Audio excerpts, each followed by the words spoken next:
What is going on, y'all? I'm Wesley from A Connection TV, the network, the one channel on YouTube where we actually adopt similar connections despite our differences, and I'm here to talk to y'all about Real Housewives of Atlanta. Season 9 is back. We get to see Phaedra, Sheree. Yeah, I'm so glad Sheree is back. Kenya, Kandi, who seems to be the only freaking housewife on this goddamn show that's entitled Housewives of Atlanta. We get to see Portia and we get to see Cynthia, who's newly divorced or going through the divorce process because she no longer wants to be with Peter. I knew this was coming. I knew this was coming when they got married, but she clarified all this up 2 seasons ago, 1 season ago, and obviously now. But when she said on television that she is not attracted to Peter with his clothes off, it is done. It is done. She's not going to be in this marriage. Cynthia Bailey is beautiful. She's a goddess. You know what I'm saying? Flawless. Peter is not. So why would she be attracted to him? Why? And you know, for the life of me, well, I'm not going to say I don't understand. I believe that Cynthia was really attracted to his manlyhood. Meaning either A, he has a big ass dick, or 2, his reputation as far as a businessman. Because he says that he's been in the business of owning clubs and restaurants and all that for 20 years. So he has been established. He was established in meeting Cynthia. So I'm sure that that's probably why she was attracted to him, his manlyhood and his business savvy. But I mean, Peter. I mean, he seems cool. He's Jamaican, but that's about it. That's about it. What else does he have? I mean, really, not a whole lot. We start this particular episode off with Portia and Kandi. Well, no, we started off with Ty, Kandi, and Ace. Now, I love Ace. I don't even know Ace. I'm just saying this. I love Ace. I love the face he be giving on his own Instagram. The baby got his own Instagram, y'all, and he be stay posing, giving face for the God. So I'm appreciative of this aspect of Real Housewives of Atlanta because it's real. They're married, they're together, they're happy, they've gone through the bullshit of dealing with Mama Joyce. Now they have a child, Ace, and it's one full-fledged family, and I'm completely excited to see them on TV. I like seeing them on TV. I like seeing the good energy between them, and they're showing Ace how to dump and piss. Already, the boy is what, 2 weeks old, and they're already putting him on the potty. And apparently some people are having a problem with the way that she's doing this, or the fact that she's doing this with Ace and he's so young. But Kandi could care less. She did it with Riley, right. I knew some boy named Riley. She did it with Riley, and she's going to do it regardless. That's just, it is what it is. T.I. is. And so, that scene was pretty cool. And you know, Ace was like, oh, I'm sitting on the toilet, let me handle my biz. Piss, piss, squad, squad. And then we move on to Portia and Phaedra, which to me, I get it. They're both like quirky, you know, both got big asses, voluptuous booties. Portia's body is ridiculous. But I don't see where, I don't remember where the connection came from between these two. I really don't. And at the same time, I'm like, I don't understand why they keep chilling. Maybe because there's no one else left for them to hang out. I don't know. We know that Portia and Phaedra at one point had a falling out with Cynthia. Portia and Phaedra at one point had a falling out with Kenya. Portia not so much with Kandi, but Portia and Phaedra had a little something with Kandi. So yeah, I see it. They all against all of these women are against the other women, and they're the only 2 left. So I get why they're spending so much time together. Dylan and Aiden are some good looking boys. 3 and 6, they're growing up fast. Apollo, I miss him. He was the finest man that, you know, was able to grace the RHOA, but he, you know, he's locked up. Shashank. And you know, Phaedra is making better lemonade than Chick-fil-A with strawberry cuts up in them. And you know, she's excited about this possible divorce and getting the process of getting a divorce. And she's talking about she wants to love hard and love that wood. And I'm like, okay, all right. I mean, you got a beautiful body. Go ahead and do what you do. You know, and here's my question.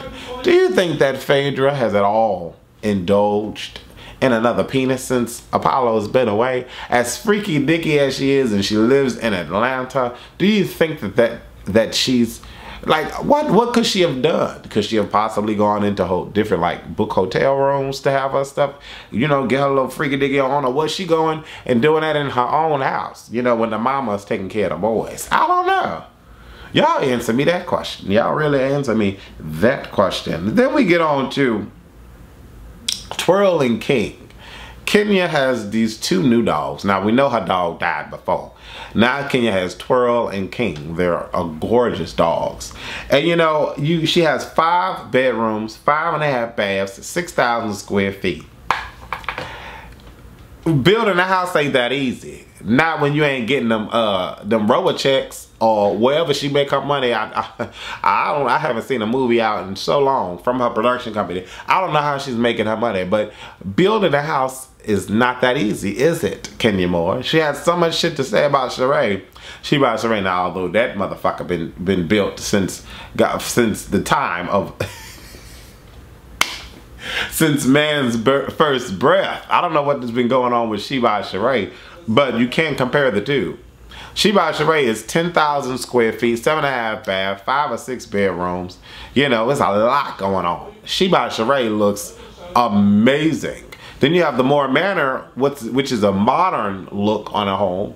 You know, 6,000 square feet, but it's not done yet. And I'm thinking to myself, why Kenya is even caring about doing a damn housewarming when her shit is not even ready yet? And of course, it has nothing to do with anything else but the show and the fact that she wants to show up Sheree. But you can't show up Sheree because you're having a motherfucking party for a housewarming and you got motherfuckers going on a red carpet over dirt. And the road ain't even built yet. The shit is all crooked and uneven. And people walking around with shoes. I tell you when Sheree... when Sheree went to go walk to motherfucking Moore Manor, and she said, oh, hold up, let me take my shoes off. And she had to put on motherfucking flats. She had to put on flats to walk down that motherfucker. I was like, oh, hell no. And then Phaedra had to... Phaedra had to get help to get out her motherfucking car because the car was on a slant. She had to get help to get out, and she had to, both her and Portia had to get help walking to this motherfucking soft housewarming. This shit was hilarious. The reads though that Sheree had this particular episode was fucking. She said, "Oh, a red carpet. Oh, over dirt."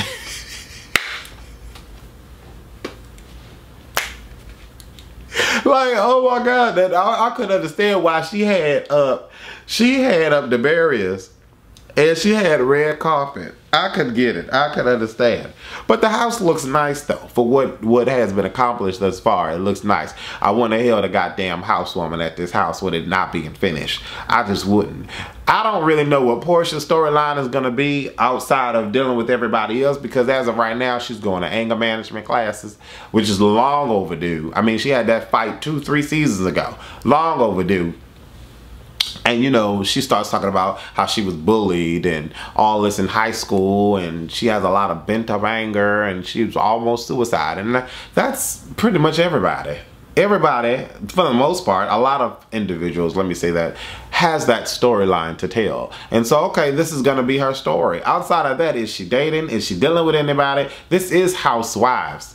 So I'm like, what are we watching? Are we not watching Housewives anymore? Are we just watching Fan Faves in Atlanta? That's the new show. The new title of the show is Fan Faves in Atlanta, because I don't get why half these girls got peaches. I don't understand. But Portia is cool. I'm just trying to understand her relevance to the actual show. Not the ratings part, but the relevance in the sense of like, what is she giving? Oh Lord, besides body yaddy yaddy all day long, right? And then you have Phaedra finally being able to start this whole divorce thing. That's great. That's awesome. What was so awkward was watching Cynthia talk to Peter. And Peter came on like, hey, what's going on? Why are you FaceTiming me? I haven't seen you in 2-3 months. I'm here with my new girlfriend. I'm here starting my new life with my business. Bam, shabam, bam. And I'm like, okay, Peter's hurt. And it's like, oh, you must be filming for this whack ass show. Okay, all right, well, yeah, I'm gonna be your storyline this particular reason. There's no season, Cynthia. Okay, no problem. I signed up for it. I'm getting them checks though, because Peter said he getting a check this time. Being on the show, he getting a motherfucking check, and that makes sense because without Peter on the show or showing up whenever he decides to show up, there's not really going to be much to what Cynthia has going on. There just isn't. And I'm trying to figure out what's going to happen for the next season because none of these broads are in relationships. So what's going on? Are we going to introduce someone new? Kim Fields is no longer on there. She couldn't hang. She couldn't hang. She was ready to bust caps in people's asses. She can't hang. You know, and here's the thing. Kenya got this pale ass albino dude riding a horse and motherfucking carriage on people's doorsteps to drop off a tiara with an invitation to go to a soft ass housewarming party or the house that's not even done. Cynthia had dust on her motherfucking ass and Sheree was eating her ass up. You know, but I did them damn invitations with the horse and the carriage, and Portia's not supposed to go. For whatever, you know, whatever reason. I didn't see that last episode that they showed the party where she was chasing somebody. I didn't see that episode. Really could care less about that motherfucking episode. But, you know, Portia's not allowed to go. She invites everybody. And, you know, that was a bit much. That invitation was a bit much. You know, and I want to give a shout out to Sheree. I want to give a shout out to her. I don't know what the hell she does, how she makes her money, how she gets her money. But She by Sheree, Chateau Sheree is, I keep saying She by Sheree, that's her clothing. Chateau Sheree is amazeballs. Like the balconies, the levels, the high voltage ceilings, the fireplace, the master bedroom, the master bathroom, the closet space. It's just phenomenal. It's not even, there's no furniture in it. I don't even know how she's furnishing this whole thing. You know, she has this guy coming in and he's going to furnish the whole thing. The interior decorator has to be at least a meal, or if not, between $500 to a meal. The way she's planning on interior decorating this damn house. That's a lot of money, but what does she do? What businesses does she have? Let me Google Sheree's net worth. So Sheree Whitfield's net worth is reportedly 100 grand. That gotta be wrong. Something's off with that. That has to be, something's off. The IRS was seeking back taxes of $111,000. Okay, so we not gonna. Okay, so I'm trying to figure out how she getting this money. That's what I want to know. But either way, this particular episode was a good first episode. It really was. I like how Sheree came into more manner, not trying to cut down Kenya's throat, but Kenya went in already, automatically throwing jabs, talking about, well, you know, I could imagine what 5 years would take trying to build a house. Then, you know, Sheree's like, no, ma'am, what you won't do, because this house will fit into my master suite. And I'm sure that's true. 10,000 over 6. It's not really much space that she's playing with, Miss Kenya. I just don't, you know. But it is what it is. Kenya throwing jabs, Sheree's throwing jabs. Then Candy comes in to the mix, you know, Candy. Kenya pulls Candy to the side, wants to speak to her. And then I guess the other developing story of this particular episode is how Kenya is not with Matt anymore. She misses Matt. But Matt is aggressive. Matt looks like he will punch Kenya's vagina with his fist a couple times. You know what I'm saying? That's the kind of dude that Matt looks like. And I'm trying to figure out why we even... Well, he was fine. He was. But I saw them together. I saw them working. But then again, I'm thinking to myself, Kenya can be a bit much. Could any guy really handle Kenya? That's what I'm thinking. I don't know. I really don't. I want to shout out Sheree. I'm glad she's back on the show. I think it's so cool that all her kids are gorgeous. Cairo, forget about it. Kaylee, amazing. And then, you know, the other girl, Taisha, the other girl that was in there, helping her throughout the house or whatever. She cute. She real cute. But Bob, all these kids came from Bob? I can't, because they all look like they all look like Sheree. I'm just trying to figure out. I want to know what y'all thought about this particular episode. I thought it was real cool. I thought it was simple. You know, Phaedra saying that, you know, the ratings didn't drop in Nene's absence, and she wishes Nene the best. And it's an ensemble cast. It's not a one female, one woman show.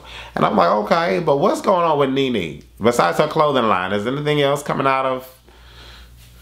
I'm curious. You know, I know she's doing comedy, stand-up comedy and stuff now, but shout out to Nene, shout out to all the girls. I can't wait to see the rest of this, and this leading up to this fight between Portia and Candy, apparently, and how Portia is the third wheel in Todd and Candy's sexual life. That's nasty. But I'm curious. Are y'all curious? What are the top 3 things that y'all want to see going on this particular season? Leave your comments below the video. Deuces. Explain to the people that weren't able to understand your history with your sister, if you can give us a little brief synopsis of how you came to meet and how that all worked out for the show. Okay, yeah, I met Asia when I was about 15. I was about to turn 16. I was trying to hurry. I didn't know nothing. All I did was I came. I didn't want to do nothing. I was so hungover. I couldn't do nothing. There was everything else. Right.